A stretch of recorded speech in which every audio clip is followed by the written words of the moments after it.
विधा है, एक शैली है। हमारा जो कुंद है वो कठिन है, सामान्य नहीं है, वो कठिन है। तो मैं कठिन पंथ का पथ लड़ा,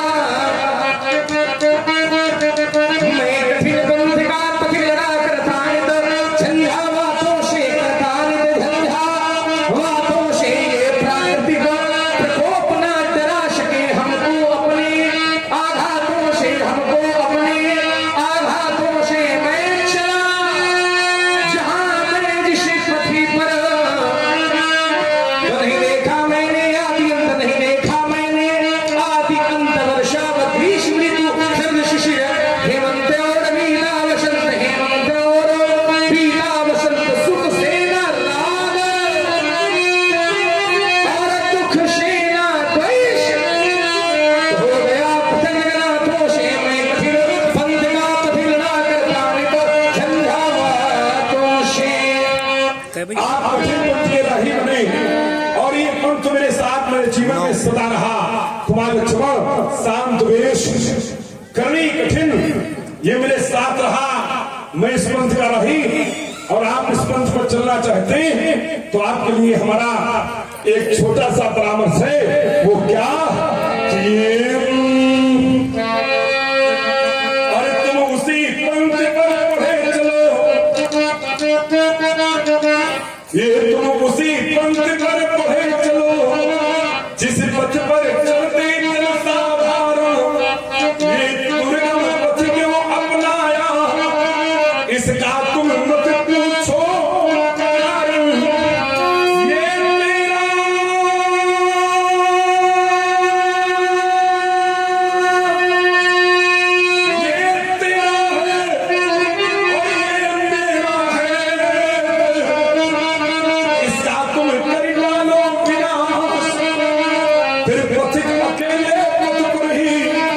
ये तेरा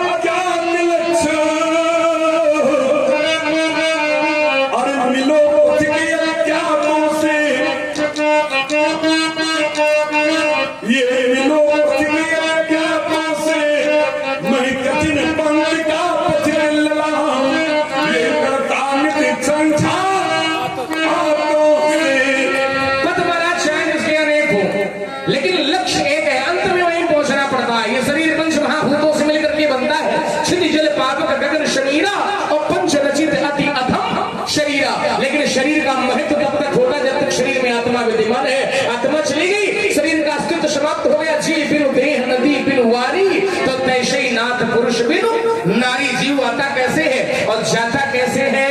तो कभी कहता है यह मुट्ठी बांधे आया जग में और खोले जाएगा तो उड़ जाएगा श्वास का पंछी, तब पिंजरा खाली रह जाएगा। यह ताने बीन चबाने वाले उसी घाट पर जाते हैं और बिना भस्म के खाने वाले उसी घाट पर जाते हैं और स्वर्ण भस्म के खाने वाले उसी घाट। चाहे जितना बड़ा धनवान हो और चाहे जितना निर्धन हो, लेकिन अंत में वहां जाना पड़ता। कहां? तो कहा प्यास लगती है तब पनघट की याद आती है, और लाज लगती है तब घूंघट की याद आती है। किंतु जिंदगानी जब घटती है तो फिर मरघट की याद आती है। कभी कहता है ये जो कुछ संसार में कमाया है ये सब यही रह जाएगा। ये कोठी बंगले खड़े के खड़े रह गए और हर नगीने चले रह गए। अंत में लखपति को न ढेला मिला और हंस जब उड़ा तब अकेला जा रहा।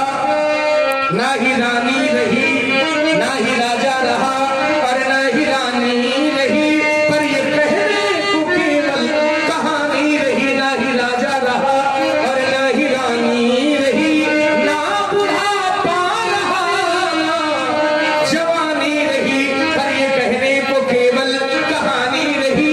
तो क्यों ना हम अपनी कहानी को रामचरित्र से जोड़ दें ताकि हमारी कहानी भी अमर। और ये आ गए अरविंद का कश्यप की ओर से 10-10 रुपए, राम स्नेही की ओर से मैंने कहा क्यों ना अपनी कहानी हम राम से जोड़ दें तो हमारा जीवन अमर हो जाए। दुर्भाग्य रहा यही कि राम का शब्दों लोगों ने छोड़ा लेकिन जीते नहीं छोड़ा, मरने के बाद छोड़ा। ये शिक्षा अधूरी रह गई बच्ची, जीते जी नहीं छोड़ा, मरने के बाद छोड़ा। कुमार लक्ष्मण ये बचपन में बताया,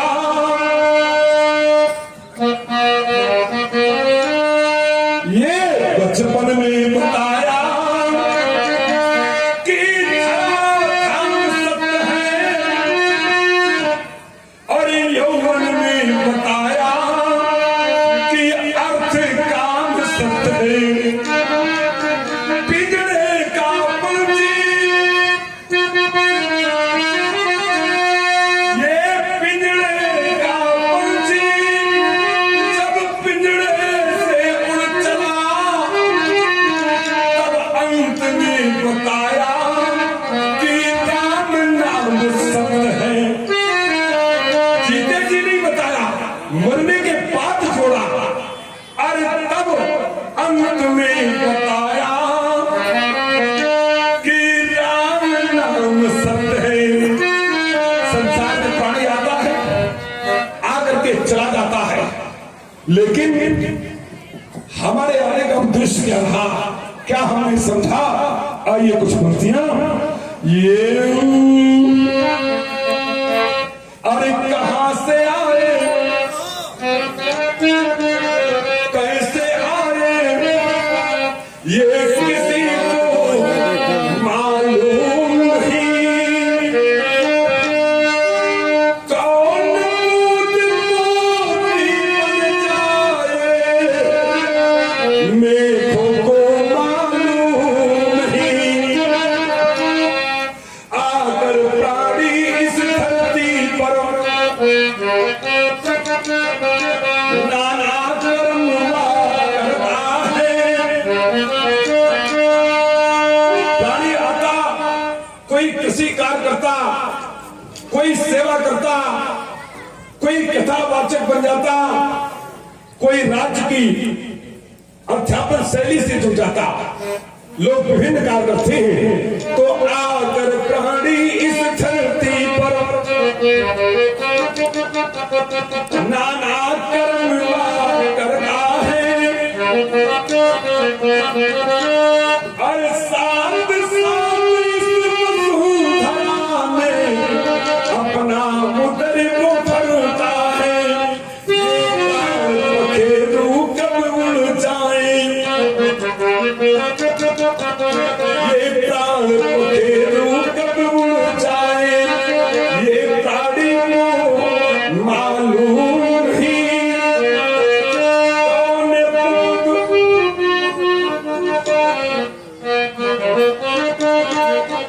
प्राण पखेरु कब उड़ जाए, ये प्राणी को मालूम नहीं। कौन दूध मोती बन जाए, मेघों को मालूम नहीं। तो अनजाने राही मिलकर, अरे तो अनजाने राही मिलकर दाम्पत्य सूत्र में बंधते हैं। जब किसी का पाणी ग्रहण संस्कार होता तब एक दूसरे से अनभिज्ञ होते हैं। किसी को ज्ञात नहीं होता कि हमारा जीवन साथी कैसा होगा, एक दूसरे से अनभिज्ञ होते हैं। तो अनजाने राही मिलकर दाम्पत्य सूत्र में बंधते हैं, और साथ साथ इस वसुंधरा पर अपना जीवन खेते हैं। पर कौन सा साथी कब बिछुड़ेगा, ये कौन सा साथी कब बिछुड़ेगा, ये दंपति को मालूम नहीं। कौन दूध मोती बन जाए,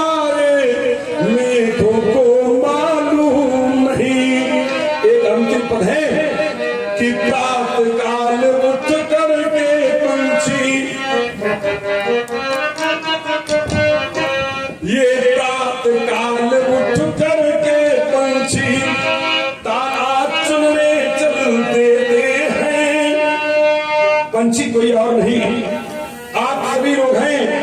प्रातः काल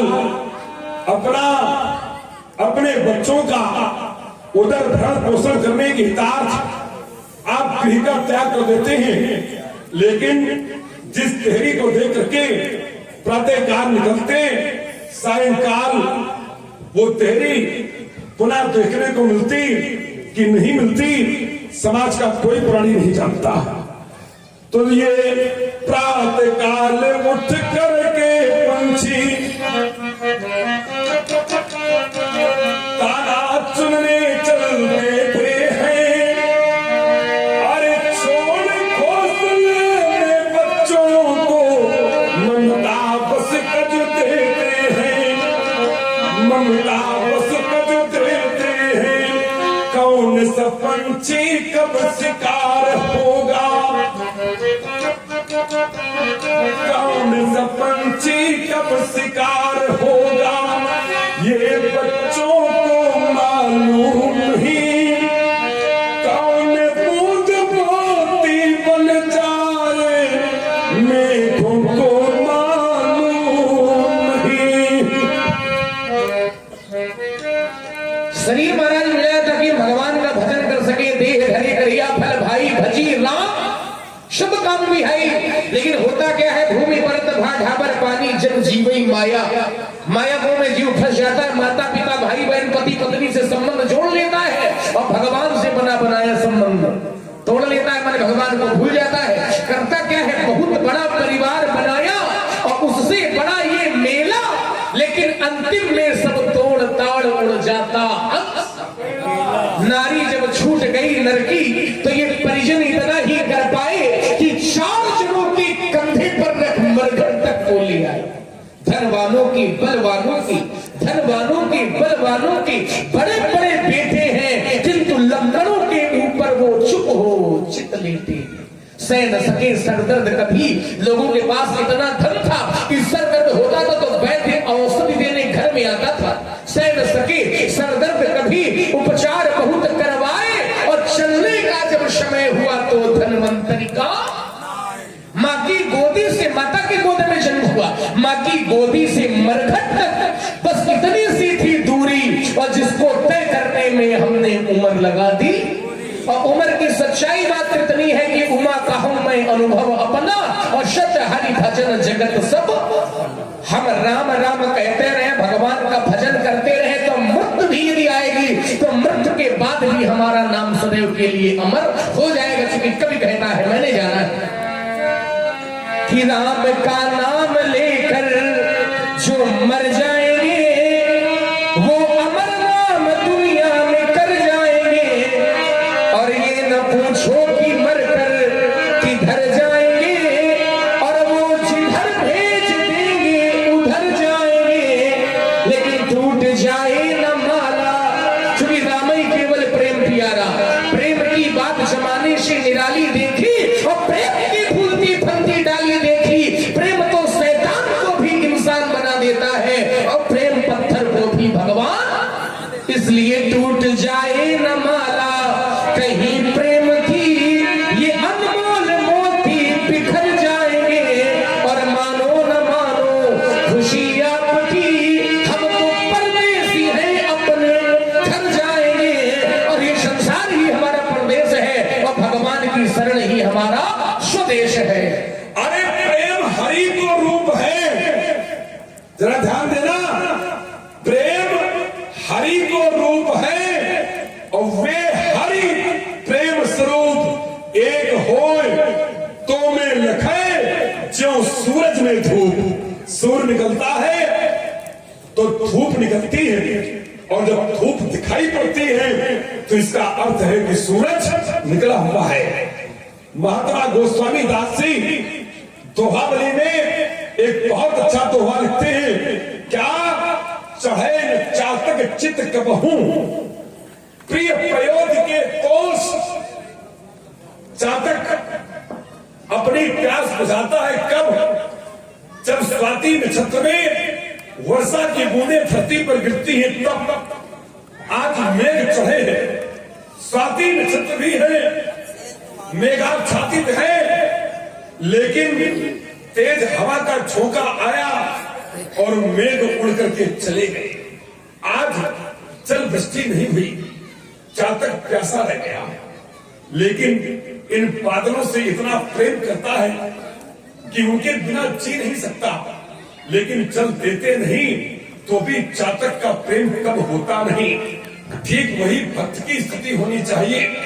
चढ़े न चातक चित कम हूं, प्रिय पयोध के दोष और तुलसी प्रेम पयोध की तासे नाप न चोक। इसलिए गोस्वामी दास जी कहते हैं कि हमारे प्रेम का कोई पैमाना नहीं, कोई नाप तोल नहीं कि हम अपने आराध्य से कितना प्रेम करते हैं।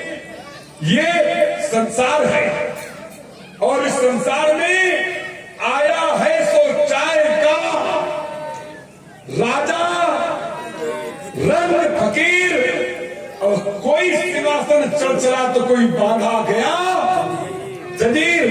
राजा को अभिमान होता है कि हमें जाना नहीं पड़ेगा, लेकिन जब अंत समय आया तो ढल गया तेज मुख मंडल का अभिमान, राजसी हवा हुआ और दबा दबा राज्य का वैभव रह गया कफन में दबा हुआ।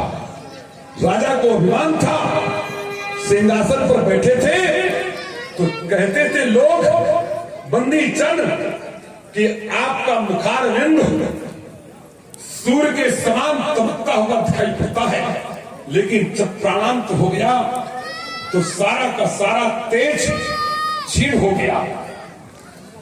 रह गए खड़े सिपाही सहलार, रह गए देखते तलवारी, बस चला न बैठ हकीमों का, थी ले चलने की तैयारी। राजा को अभिमान था कि हमारे पास महल की ऊंची दीवारें हैं, हमें जाना नहीं पड़ेगा, लेकिन जब समय आया तो सारा का सारा राज खजाना धरा का धरा रह गया। वह धन अटूट, वह राजकोष कुछ काम एक भी आन सके, और शस्त्रों के तरुण रिसाले भी बिगड़ी बात बना सके। कुमार लक्ष्मण, जब कोई प्राणी कहीं जाता है तो लोग कहते हैं कि बहुत दिन बाद आए हो, कुछ देर के लिए ठहर जाओ, आज आए हो कल चले जाना। लेकिन जब शरीर में प्राण नहीं होते तो वही लोग कहते हैं, क्या कल तक जो कहते थे आंखों की पलकों पर बिठलाने वाले, थोड़ी सी धूल लगती थी तो मां अंचल से साफ कर देती थी। बहन कहती थी भैया आप मेरी आंखों की पलकों में निवास करते हो, कल तक जो कहते थे आंखों की पलकों पर बिठलाने वाले, वही बदल कर बन जाते हैं उनको आज उठाने वाले। अब कहते हैं लोग कि समय शेष है नहीं, सूर्योदय से पहले चिता लगती नहीं, सायंकाल का समय है, सूर्यास्त हो इसके पहले चिता लगा देनी चाहिए। इसलिए जल्दी करो, आज चिंतन आता, जाने कितनों को इतने से ही बोझ बन गए कितना। एक प्राणी अगर युवावस्था में है तो अपने से अधिक भार वाले व्यक्ति को अकेले उठा लेगा। एक रजोर है, अभी कमजोर नहीं, रजोर अपने से अधिक भार वाले को अकेले उठा सकते हैं, लेकिन जब प्राण नहीं होते तो जाने कितनों को इतने से ही बोझ बन गए कितना, और बिना चार के जोर लगाए उठा पाए। जब तक चार नहीं होते तब तक जोर नहीं लगता।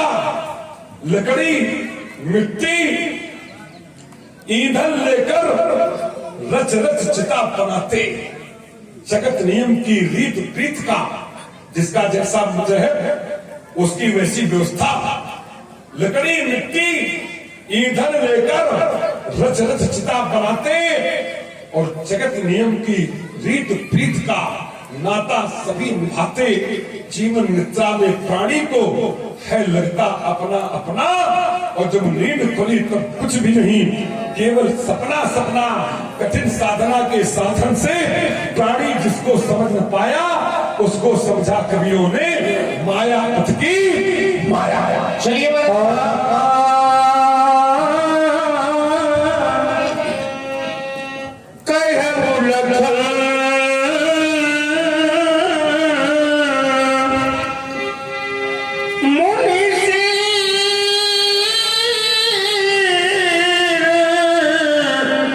तुम्हारा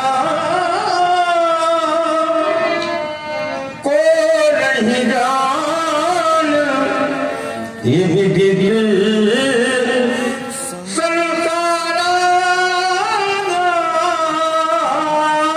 को नहीं जान। आपका सील महाराज कौन नहीं जानता है? सारा संसार जानता है। क्या जानता है? माता पिता ऋण भय नीके और गुरु ऋण रहा सोच बड़ जी के। इन्होंने माता का कंठ काट दिया, लेकिन पिताजी से वरदान प्राप्त कर लिया कि हमारी माता जी पुनः जीवित हो जाएं। संसार में वो थोड़ा सुन ले, राम प्रकाश जी का पिताजी से वरदान मांग लिया कि माता जी पुनः जीवित हो जाए। संसार में माता पुत्र को जीवन देती है, लेकिन परशुराम जी ने अपनी माता को नया जीवन दे दिया, इसलिए माता जी के ऋण से पूर्ण हो गए। सहस्त्राबाहु अर्जुन के पुत्रों ने इनके पिता का कंठ काट दिया, तो मृत संजीवनी विद्या के माध्यम से परशुराम जी ने पिता को नया जीवन दे दिया। संसार का नियम है पिता पुत्र को जीवन देता है, लेकिन परशुराम जी ने पिताजी को नया जीवन दे दिया, इसलिए पिता के ऋण से पूर्ण हो गए हैं, माता पिता के ऋण से भली भांति पूर्ण हो गए हैं। अब गुरु जी का ऋण शेष है, तो गुरु जी का टूटा है धनुष, तो सोच रहे कि मौका बढ़िया लक्ष्मण का मस्तक काट दे तो गुरु जी के ऋण से पूर्ण हो जाए। सो जब हमारे पास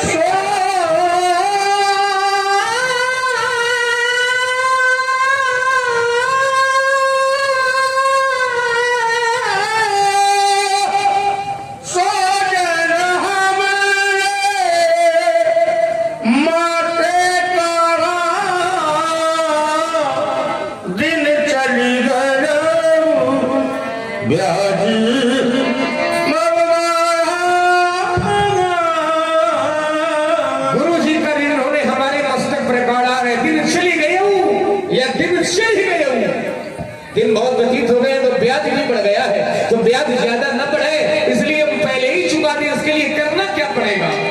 आप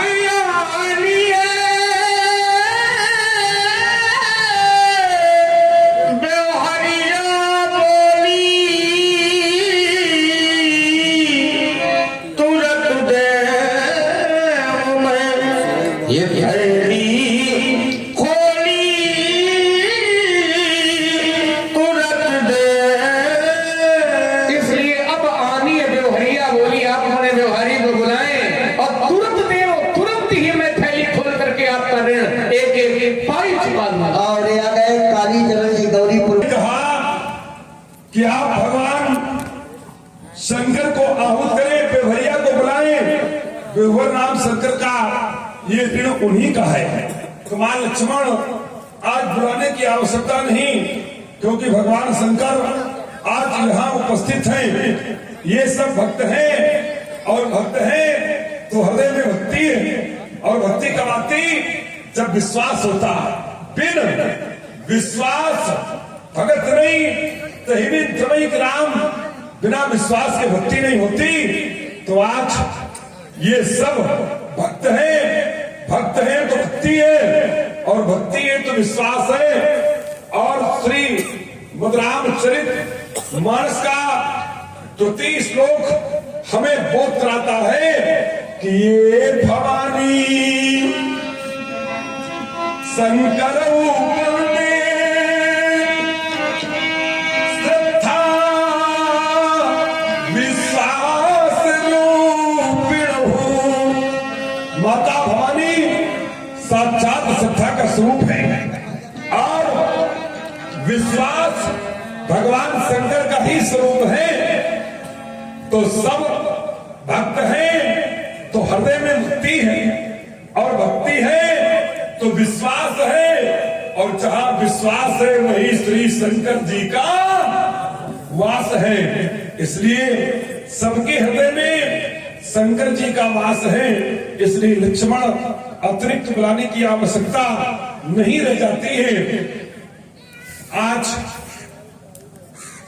हम सभी लोगों के लिए भाग्य नहीं है, आज संचालक महोदय सौभाग्य है और परम सौभाग्य ये है कि आज की इस लीला में हमारी समिति ने अभी तक के जितने अभिनेताओं ने अपना योगदान इस रूप में प्रदान किया उनके प्रति अपनी कृतज्ञता सम्मान ज्ञापित करने के लिए अपने को प्रतिबद्ध किया। बहुत ही प्रसन्नता का विषय है कि न्यूरी जलालपुर की लीला अपने फतेहपुर जनपद में ही नहीं आसपास के तटवर्ती जनपदों में भी एक विशिष्ट स्थान रखती है और इस विशिष्ट स्थान को रखने का श्रेय आप सभी भक्तगणों को जाता है।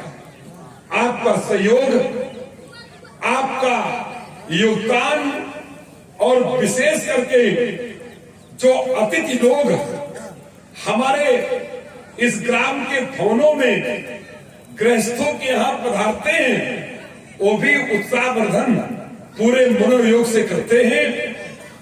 इस कृपा से कई जनपदों में कई मंचों पर जाने का अवसर हम सभी अभिनेताओं को समय समय पर प्राप्त होता रहता है। लेकिन जिस प्रकार से इस ग्राम के गृहस्थों के यहां उनके अतिथियों का आगमन होता है, ऐसा आदरणीय व्यास जी किसी अन्य गांवों में देखने को संभवतः प्राप्त नहीं होता है। तो अतिथियों का योगदान भी सराहनीय है और आप सभी लोगों का योगदान परम सराहनीय है। इस 100वें वर्ष के प्रति मैं सबके प्रति अपनी इस स्वरूप से परमात्मा कृपा से प्रार्थना करना चाहता हूं कि ये सर्वे भवन्तु सुखिना। जो अतिथिगण पधारे हैं उनके प्रति भी समस्त स्थानीय लोगों के प्रति योगदान देने वाले उन महान भक्तों के प्रति और कुछ ऐसे भी हमारी समिति के दानदाता है जो अपना योगदान तो देते हैं लेकिन देखने के लिए उनका आ पाना कठिन हो जाता है। तो यहां उपस्थित नहीं है, जहां पर भी है मैं उनके लिए ईश्वर से प्रार्थना करता हूं। हमारे सनातन धर्म के लोग इस लीला में योगदान देते हैं तो दूसरी तरफ इस्लाम धर्म से संबंधित लोग भी अपनी कृतज्ञता को ज्ञापित करने में पीछे नहीं हटते। कठोर निषद का ये मंत्र भारत की धरती का उद्घोष विश्व के लिए एक उदाहरण है। ये सर्वे भवन्तु सुखिना सर्वे सन्तु निरामया। हम जीते हैं, हमारे देश में खाने को भले ही कम रह जाए लेकिन त्रासदी पड़ोसी देश में आती है तो हम अपने घर का ताना भी वहां भेजने में संकोच नहीं करते हैं। अयम निजा परो वेद गणना लघु चेत साम का मेरा सिद्धांत नहीं, वसुधैव कुटुंबकम को हम जीना चाहते हैं। इसीलिए भारत का सनातन धर्म आह्वान नहीं करता कि मेरे धर्म में सम्मिलित हो जाओ, ये अपने चरित्र से बोलता है। आज चाहे अयोध्या की धरती हो, वृंदावन की धरती हो, वृंदावन की वो धरती, बेगम ताज का वहां से निकलना और काबा के जाने के बाद अपनी यात्रा को स्थगित पहले ही कर देना। पीर मौलवी मुल्लाओं ने कहा कि चलो चलते हैं बेगम, समय बहुत हो गया, काफिला रुका पड़ा है। संघ घड़ियाल की ध्वनि को सुना था बेगम ताज ने, तो वो वृंदावन की धरती जहां पर बेगम ताज ने लिखा है कि अल्लाह, रमजान हमारे लिए है, ये अल्लाह बिस्मिल्लाह रहमान वो रहीम छोड़, अरे पीर अरु शहीदों की चर्चा ना चलाऊंगी, सूथना उतार पहन घाघरा खुमावदार, फरिया को फार शीस चूनरी चढ़ाऊंगी, ये कहत ताज